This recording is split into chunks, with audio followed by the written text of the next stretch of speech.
So he's a wizard that got turned into a cat.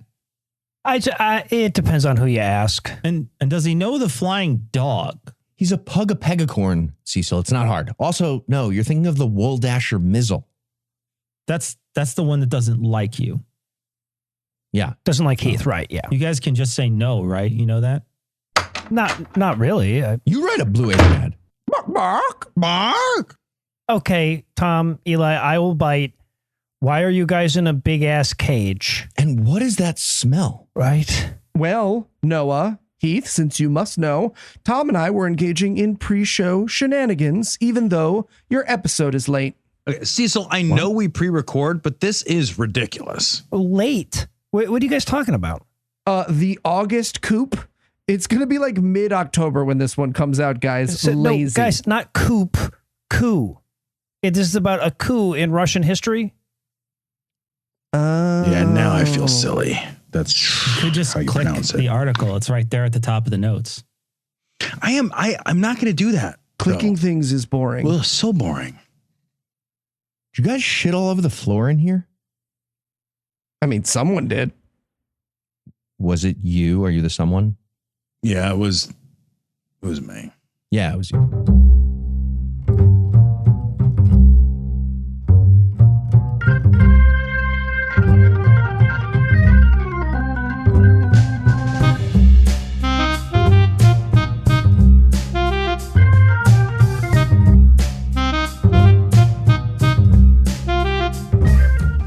Hello and welcome to Citation Needed, the podcast where we choose a subject, read a single article about it on Wikipedia, and pretend we're experts. Because this is the internet, and that's how it works now. I'm Heath, and I'll be hosting this white Russian party, and I'm joined by a panel of expert Caucasians, finally fit. First up, we have the vodka and the Kahlua, Tom and Cecil.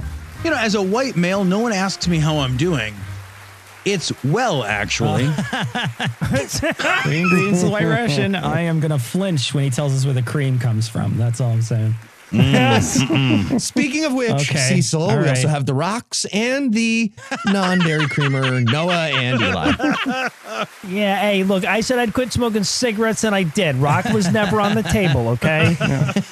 Honestly, it's just nice to be a mudslide without it being a metaphor for my IBS. Heath. Thank you. Thank you. Not a mudslide, that's different. There's a blended ice cream. Anyway, Noah, what person, place, thing, concept, phenomenon, or event are we going to be talking about today?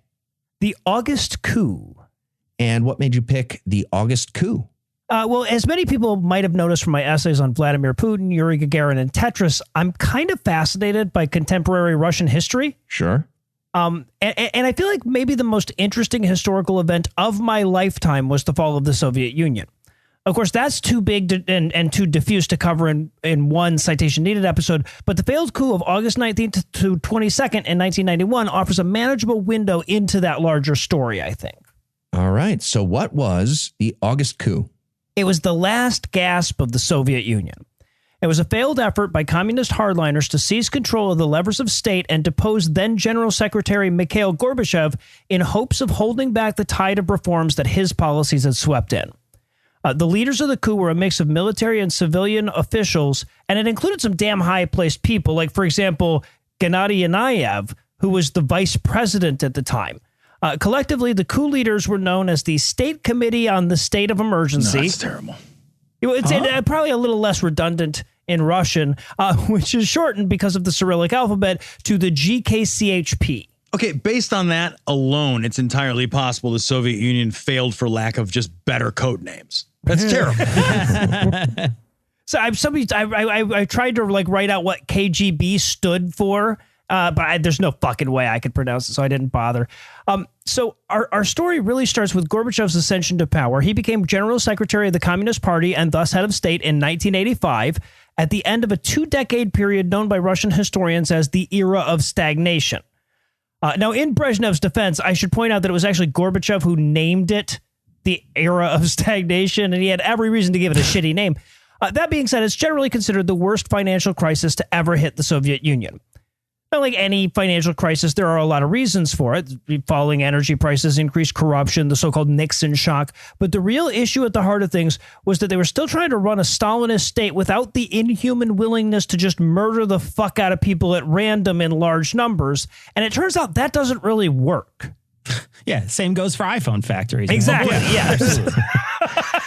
All right. Well, it looks like Russia eventually fixed that particular problem of the murder shyness. I mean, if communism and no murder is not working, you do capitalism and murder, right? Yeah. Yeah. Mhm. And Noah's going to tell us how they got there. What's next? Okay, so when Gorbachev takes over, he embarks on an ambitious set of reforms based on the principles of perestroika, or reconstruction, and glasnost, which is loosely translated as openness or transparency, depending on who you ask. He could see that the root of many of the nation's problems was this huge, opaque bureaucracy that insulated all the decision makers. So Gorbachev's goal was to institute just enough reforms to allow for genuine accountability. Now, the problem with that, of course, is that the whole fucking country was built on a house of cards that was threatened by literally any transparency. Just for one example, many of the states that were absorbed into the Soviet Union got there through like traditional military conquests, but then their citizens were always sold a history where they joined by choice. Yeah, right. And also, what was Kazakhstan wearing at the time? Yeah, there was a lot, right. a lot of that. Now, but any kind of genuine glasnost had to admit that. But then, like, once you admit that, how the fuck are you going to keep those states in your union? Yeah, you just say it's about heritage, not hate. That's how that works. Ooh, or you have a media that constantly sells the narrative that people are good despite their differences, in opposition to the very real fact that 40% of the electorate are ghouls who deserve a wall. Okay. Yeah, okay. Yeah. So, and now see, one of the biggest problems for Gorbachev is that, like every other single person in all of the Soviet Union at the time, he didn't know how bad the history really was. Right? His reforms were based on a how bad could it really be mentality, but it was fucking Stalin. Right? It was one of the most evil and ruthless humans to ever exist. So one of the first reforms that Gorbachev instituted was to lift the restrictions on historians and let them do actual, like whatever the verb form of historian is. Because while he knew that they were going to turn up some shit that would make the state look bad, he wasn't expecting 9 million citizens killed through forced labor, manufactured famine, and straight up mass murder. Sure. Yeah. You know what they say? A lot of more money, a lot of more problems. Oh, God. Jesus, They man. were like to switching to think- capitalism because the money Yikes. and a lot of more is a pun for a lot more Yep. I together. like to think that someone at the office was like, okay, 9 million dead. Obviously not great, but did you guys find any, I don't know, fun holidays or anything? No, mostly just the murders. Okay. I don't mean to sound obtuse genuinely, but how did 9 million people starving surprise anyone? Like, I get it wasn't in the history books, but wouldn't someone have just noticed it? Yes. But regionally, right? These were isolated. So yeah, they knew about it in the regions where it happened. Russia's those a people were really dead. big fucking Problem country. solved. Yeah, right. So Gorbachev wasn't alone in this, though. He had the party's tentative approval because they also recognized that huge changes were needed. And that's partly because most of them were suffering from the same, like, how bad could it be delusion as him, but also even the ones who had a sense of what was hiding in their historical closets kind of figured that the records were destroyed and sufficiently altered enough that historians would never really figure it out. But, like, historians have all kinds of ways of figuring out when massive numbers of people die other than looking for the we killed X number of people today invoices. It's going to catch the eye somehow, somewhere. Yeah, right. So pretty quickly it became clear that A, the actual history was every bit as bad as the USSR's detractors in the West said it was, and B, that was going to come out in full if they kept up with Gorbachev's reform plans. Just a bunch of really lumpy rugs all over Russia with one corpse arm popping out. Yeah, okay, cool. We're allowed to do history again. Also, anyone else notice there's been a lot more elbow room lately? Really stretch out now, man. What do you know? You know, Whatever. Let's play some Tetris. Cool. So much easier to get a reservation. So another part of the reforms that really rankled the party bosses was the fact that it allowed Soviet citizens to protest. So the point of the reforms, as much as anything else, was to convince the people that they were free without actually making that true. Now, which, to be clear, is the same as the U.S. government's goal, right? Okay, that is an outrageous comparison, Noah. Oh, also, side note, tomorrow's protest is at the Austin City Limits Free Speech Zone. So bring your own bottle of water. They will arrest you. Yeah, they'll take that. But so it's really hard to convince people that they have any real freedom if they don't have the ability to protest when shit pisses them off. So the idea here is you let them protest, but you keep the protesters in check with indirect means. Like, for example, you make permits scarce, or you make them go to the free speech zone, or you set up and stage a counter protest full of loyal communists at this exact same place and time when they're protesting. Right, or you push the narrative that protests are more destructive than they are, or you publicly acquit vigilantes who murder peaceful protesters. You cattle large crowds into violence. Sorry, you were talking about Russia. I was, Noah, but yeah, no, it's 601. So the problem for the Communist Party, though, is that Russians are really good at protesting. Like, historically, we named the Molotov cocktail after these motherfuckers, right? So, sorry, I know this is a bit of a diversion from the main story, or from the backstory that I'm preempting the main story with, but it's too good a detail not to share. At one point in St. Petersburg, during these reforms, a bunch of journalists wanted to protest the lack of press freedom in the city, and the KGB gets a hold of when and where beforehand. Now, pre-perestroika, they just arrest everybody involved, but now they're like restrained by laws and stuff, so they got to dissuade the protest with a hint of legality. So they schedule a brass band to play at that exact spot on that exact day with the instructions to get louder and louder whenever anybody at the protest tries to deliver a speech. Brutal. Okay, so I feel like the KGB are the bad guys in that, or whatever the version of that was. But nailed it. Did anyone watch the video of the national hero in the U.S. who stood really close to Steve Bannon during a press conference this summer and just blew that referee whistle under his COVID mask for 10 straight minutes? He almost passed out every other second. Woo! Bannon would try to say something. Woo! It was the fucking greatest. Or did you guys see the video of the guy who followed the white supremacists around playing silly? Oh, so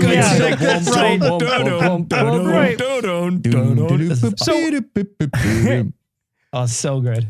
All right, but in this instance, one of the organizers of the protest does a little research, tells everybody to come back the same day, same spot, same time, and asks them all to bring a lemon. So they get there, lemons in hand, and sure enough, the brass band is back to drown out their speeches. But as soon as they start playing, everybody at the protest whips out their lemon and takes a big fucking bite out of it.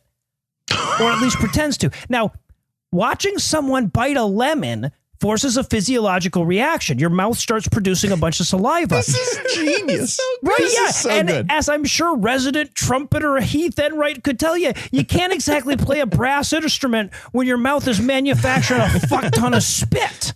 I feel like they were about to just call out the string orchestra as like the archers. Be like, there you go. Fuck you.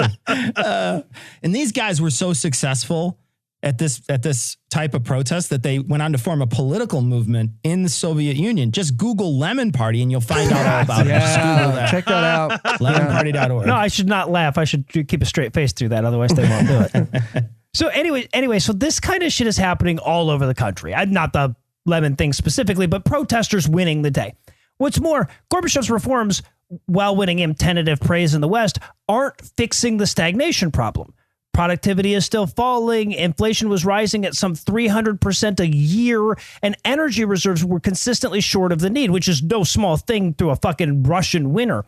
What's more, several of the Soviet Union's less enthusiastic partner states were starting to break away and declare their independence.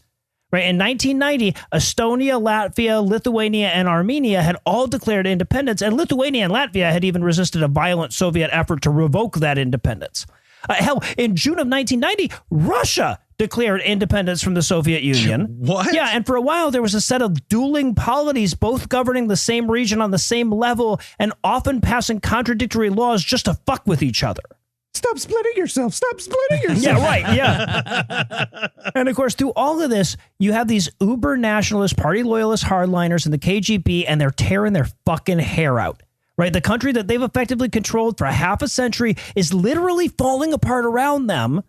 Right? And they want to roll back all these reforms. And Gorbachev is insisting that there's no way to put the genie back in the bottle short of Stalinist tactics. right? I mean, honestly, given the resources at his disposal at the time, he might not have been able to do that even if he'd gone full gulag. But the nationalists weren't about to let unfortunate realities stand in the way of their ultimate goals. So when Gorbachev refused to save the USSR, they decided to push him out of the way. Yeah. And they never considered the real victims of this. American kids in geography class in the early 90s. It was crazy. It was pandemonium. But before we learn about that horrific ordeal, we're going to take a quick break for some apropos of nothing.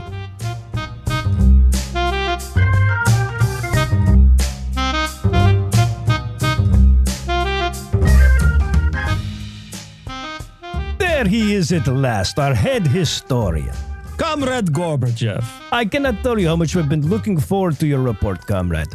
The people of Russia need to know more of its glorious history to unite around. Right, Comrade Gorbachev. I don't think this history will I know. You're worried that it will be boring ski, snoozing time.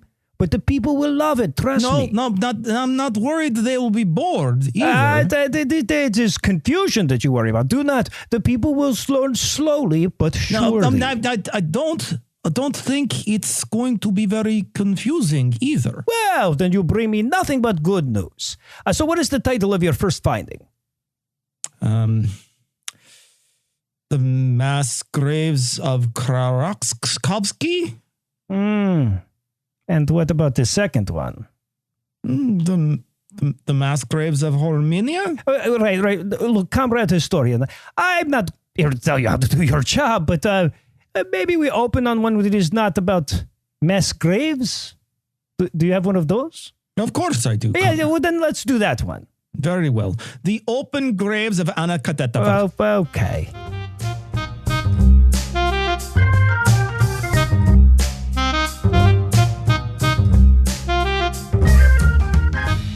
And we're back. When we left off, Russia was having an economic meltdown, and the KGB was planning a very seamless, super smooth murder coup with Tetris music playing in the background jauntily. So how'd that go? They never got the fucking long piece, is what happened. They had to spoil the ending. So the planning for this coup started in September of 1990, and it started with the chairman of the KGB, Vladimir Kryuchkov. And apparently he wasn't super duper subtle about it. Within months, Gorbachev was getting a steady stream of warnings that a coup attempt was coming and that Kryuchkov would be leading it. And for reasons that seem nigh incomprehensible to me, Gorbachev tried to appease Kryuchkov by giving him more power. Yeah, when you're famous, they just let you do it. So it was a move, by the way, so colossally stupid and foreboding that it caused Foreign Secretary Edward Shevardnadze to quit in protest and warn that, quote, a dictatorship is coming, end quote. Now, this is significant because Shevardnadze was committed to Gorbachev's reforms and he was about to become vice president of the country. But when he resigned, Gorbachev had to appoint the next guy in line who was an active participant in the budding coup. Now, of course, when you're a Soviet citizen and you make enemies out of the KGB, you can bet that they know every fucking thing about you. And that was the case with Kryuchkov and Gorbachev. He had Gorbachev under constant surveillance throughout this whole ordeal. But he didn't pay as much attention to the leader of that other overlapping polity, Boris Yeltsin. See, after the planning started, but about 6 weeks before the coup, Boris Yeltsin was elevated from the office of First Secretary of the Supreme Soviet of the Russian Soviet Federative Socialist Republics. Boy, your theory is making a lot more. Yeah. Tom's theory is making a lot more sense. Was Heath drowning someone out as he wrote that title? So he went from that title, though, to the much more business card friendly position of President of Russia. And clearly, Kryuchkov underestimated how powerful that position was and how much loyalty Yeltsin could command from it. Yeah, underestimating how much damage a president appointed by a Russian could do. It's kind of a theme of the 21st century. Yeah. Oh, shit. Sure is. In fairness, that mineshaft gap isn't that big with the U.S., if we're being honest. All right, so now this coup had been planned and it was in Kryuchkov's holster for several months. But for a long time, he was pretty sure he was going to be able to convince Gorbachev to lead it. Right? Basically, the plans were all contingent on the leader declaring a state of emergency, which would kick in all these extraordinary powers for the KGB, which they would then use to put down all the rebellions and quench all the protests and reabsorb all of these fractious provinces. Gorbachev had refused repeatedly to do it, but Khrushchev figured that as things got worse and worse, eventually he would warm to the idea. But then along came the New Union Treaty, a draft treaty that would have cemented those secessions, and also it would have stripped enough power away from the coup plotters that they wouldn't be able to enact their plans after it was signed. The text of the treaty was published on the 15th of August, 1991, and Gorbachev was planning to sign it into law on the 20th. So it was a now or never 5-day period for Khrushchev and his allies. In Soviet Russia, leader cools you. I should have seen that coming. Now, in a move that seems crazy in hindsight, having been repeatedly warned about a coup attempt and on the verge of dissolving the Soviet Union effectively, Gorbachev heads to his summer home. You get a couple weeks of R&R in. And it was there at 4:32 p.m. on August 18th that the GKCHP struck. They cut all communication from Gorbachev's vacation house, and several of the plotters broke in and demanded he either declare a state of emergency or resign, and named Yanayev acting president so that he could do it. And while there are conflicting reports of what happened then, the most common story is that Gorbachev told them to go get fucked.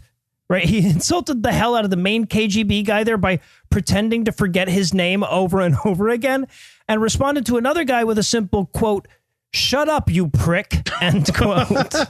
Nice. Okay. Not the reaction we expected. Will you at least change out of your jammies? It's really hard to coup someone while they're in their jammies. So with Gorbachev refusing to play along and the GKCHP not quite emboldened enough to kill him, they just called in additional KGB agents to block the gate so he couldn't leave. It's the political coup equivalent of "I'm not touching you." It really is, though. I'm not touching you. It really is. So meanwhile, all the plotters back in Moscow spend the evening furiously drafting ad hoc documents and trying to figure out where to go from there. That night, Yanayev signs a decree entrusting himself with presidential powers, but that's hard to take seriously, right? He declared himself president. But to keep anybody from pointing out how silly that was, his first act as self-appointed president was to shut down all the newspapers that weren't party controlled. And his second act was to sign a populist declaration stating that, quote, "the honor and dignity of the Soviet man must be restored," end quote. In other words, he promised to make the Soviet Union great again. Okay, so here's how it works. All the other guys' powers really come from a series of machines made by a company called Dominion. And this is where the Hugo Chavez gets involved. Guys, where's everybody going? Now, so believe it or not, deposing the head of state and declaring himself president wasn't the coup. Yeah, first you have to get the vice president to certify it. And that's... No, but so that all happened on the 18th, but the beginning of the coup is usually dated as the 19th because Yanayev didn't get around to signing the declaration of emergency until 1 a.m. Now, that declaration prohibited rallies, demonstrations, and strikes, and suspended the activities of political parties and public organizations of any kind. The public was informed of all this through state radio and television starting at 6 a.m., and they also issued a list of arrest warrants that included President Boris Yeltsin, his allies, and all the members of his party. Lock him up! Lock him up! Yeah, it's weird how they all had the same chance. At least Hugo Chavez was alive when that would have been claimed. It made a little sense. Right. So needless to say, the Russian people weren't thrilled about this turn of events. But to make sure that they knew that the GKCHP meant business, they rolled a massive military convoy into Moscow, including 4,000 soldiers, 350 tanks, 300 armored personnel carriers, and 420 trucks. Yeah, fucking massive military envoy. But for reasons that aren't exactly clear, the plotters failed to arrest Boris Yeltsin. So pretty much the minute that they announced their coup, he started organizing opposition at the White House. But not that one. Russia's parliament building is also called the White House. And yes, we had the name first. They're copying off of us. Just some double agent thinking, did I send it to the right one? And there's a bag over my head and I'm getting thrown in a van. Okay, did not send it to the right one. Fuck. Guys, no, it's a double bluff. I'm a double agent, double bluff. Duh. Obviously. We're tricking. No. I don't know what I'm saying.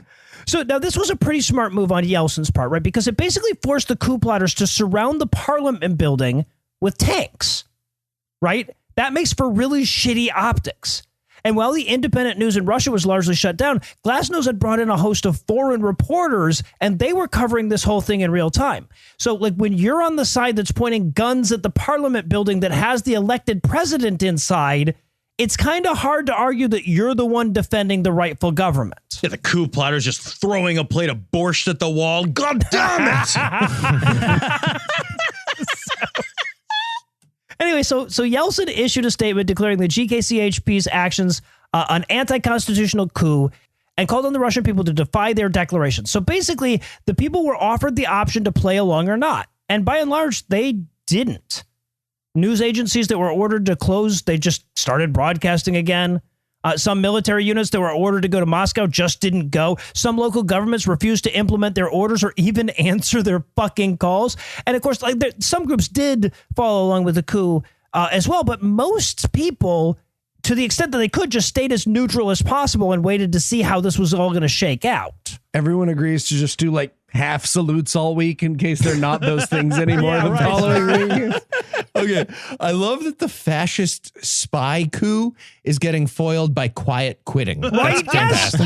Yes. In so many ways. So now officially, the GKCHP was saying that Gorbachev was incapacitated by illness. And though he couldn't communicate with the outside world, he did have a certain amount of freedom of movement. So he started taking these really long walks around his property every day so that any reporters overhead in helicopters or staked out in the woods or any foreign governments with satellites overhead could see good and damn well that he was perfectly fine and healthy.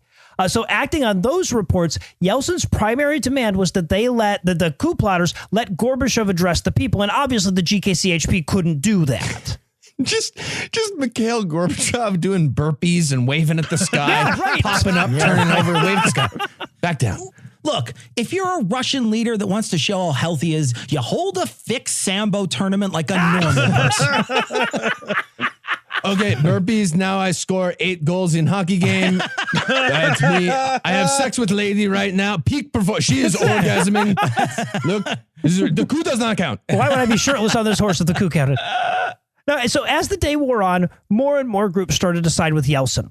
Moscow residents started showing up at the White House and erecting barricades around it, which meant that if the GKCHP was going to root out the opposition, they were going to have to massacre a bunch of unarmed people along the way.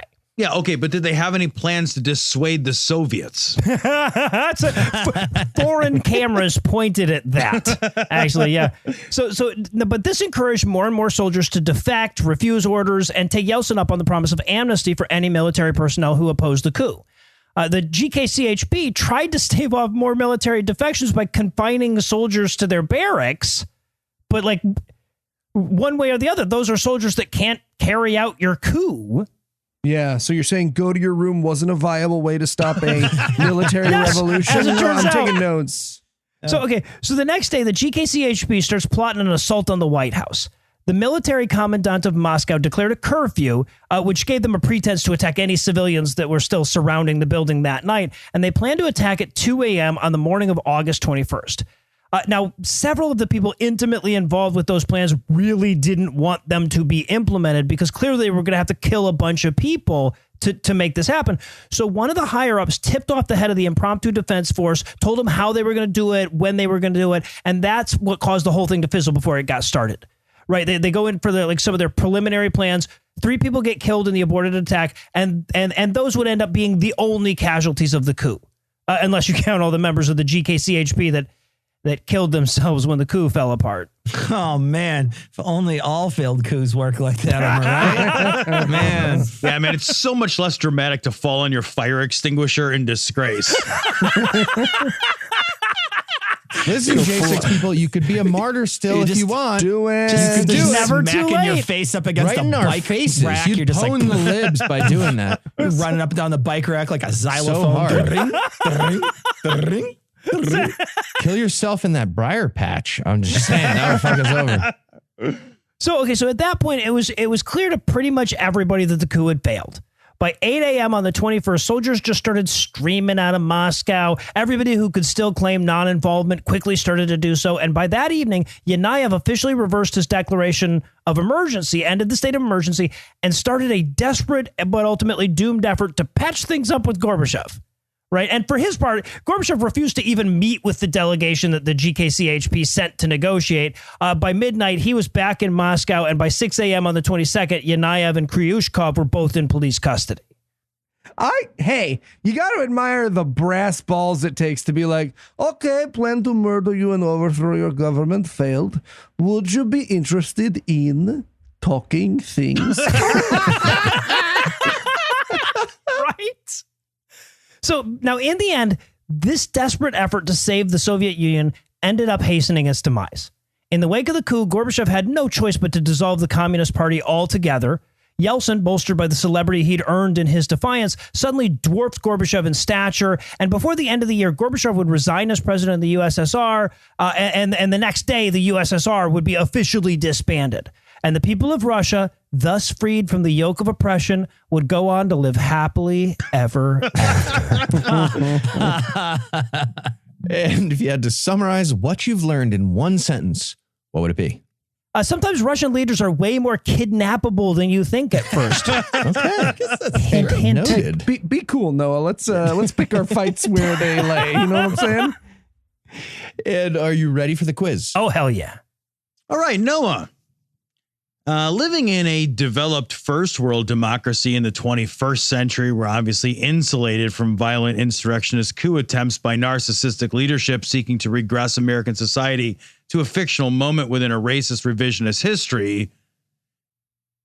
No, I see that now. I see You heard it. premise Yuppers. problem. I think I win that one by default. Okay. I know. No, what's the best name for a saliva-based political movement? A, the expectorate. B, hawk the vote. C, Gibraltarians. Or D, Flemocrats. All right, they're all amazing, but the one that I want to replace the term it's lampooning is definitely C, Dribblitarians. You are right. You are right. All right, Noah, what's the best name for my upcoming musical about the August coup? A, Putin on the Ritz. Mm-hmm. B, how to secede in snow business without really trying. Oh my God. It's because showbiz. It's not in the. Yeah. No, I like that. I kind of like that one. Yeah, Think you see a fiddler on the coup. Because it's got an ooze sound. No, I get it. Yeah, So, it's an ooze sound in there. It's I- not bad. Fiddler on the No, Coup. that's you fine. gotta say it right. But All yeah. right, I'll go with C, a fiddler on the coup. No, it's secret answer D. Heath keeps changing things in the show. Damn, I should have known. All right. Nobody wins because of that. Nobody wins, and nobody gets to announce next week's essay. The show is over. The podcast is over. I'm changing the format. Nothing. It's nothing now. Tom, you go next. Okay. All right. What? Do I have to? Yes. All right. Well, for Tom, Noah, Cecil, and Eli, I'm Heath. Thank you for hanging out with us today. We'll be back next week, and by then, Tom will be an expert on something else. Between now and then, you can hear Tom and Cecil on Cognitive Dissonance, and you can hear Eli, Noah, and myself on God Awful Movies, The Scathing Atheist, The Skeptocrat, and D&D Minus. And if you'd like to trickle us down some economics, that'd be great. You can make a per episode donation at patreon.com/citationpod. And if you'd like to get in touch with us, listen to past episodes, connect with us on social media, or take a look at the show notes, check out citationpod.com. Okay. How about the murders so numerous we couldn't count them? No. Death on the Road. No. Okay. The Fall Festival of 1944. Oh, hey, this sounds good. No, let me finish. That everyone got murdered during. Oh, okay.